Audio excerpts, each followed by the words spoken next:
Avec quel type de chaussures devrait-on courir? La question paraît simple, mais elle a déchiré le monde de la course à pied au début des années 2010. Si aujourd'hui, la plupart des coureurs professionnels et amateurs courent avec des grosses espadrilles, ça n'a pas toujours été le cas. Voici donc 100 ans d'histoire de l'espadrille. C'est à l'Allemand Adolf Dassler qu'on attribue généralement l'invention de la chaussure de course moderne. À l'époque, la course est une activité compétitive, mais pas vraiment récréative. Et les compétitions, ça se passe sur la piste ou sur la terre, en cross-country.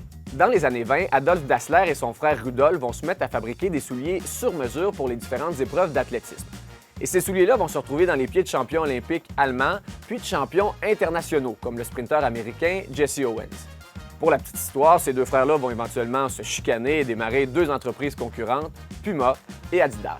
Mais leur modèle de souliers en cuir avec une semelle mince et rigide va être imité par des entreprises anglaises et domine complètement le monde de l'athlétisme dans les années 50.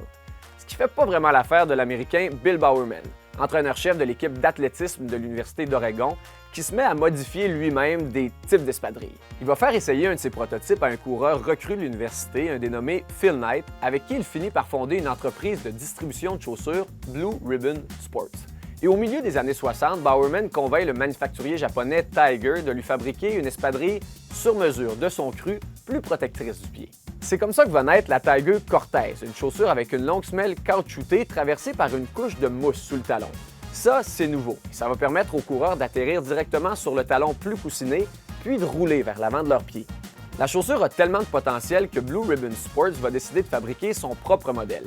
L'entreprise change de nom pour Nike et en plein Jeux olympiques de 1972 lance la Nike Cortez, qui va devenir la chaussure par excellence d'un loisir de plus en plus populaire aux États-Unis, le jogging.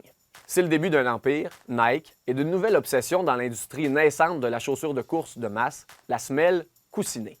Depuis, la semelle sous les pieds des coureurs n'a jamais vraiment cessé de grossir. C'est plus confortable et de nombreuses technologies y ont été ajoutées par les grandes compagnies, comme récemment les plaques de carbone.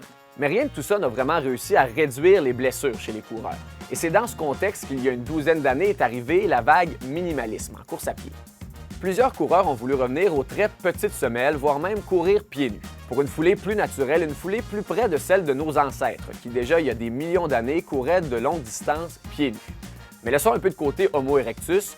Aussi récemment que dans les années 90, des coureurs kenyans ont remporté de grandes compétitions internationales pieds nus. Est-ce que ça veut dire qu'en 2021, monsieur, madame, tout le monde devrait délaisser le confort de ces grosses espadrilles?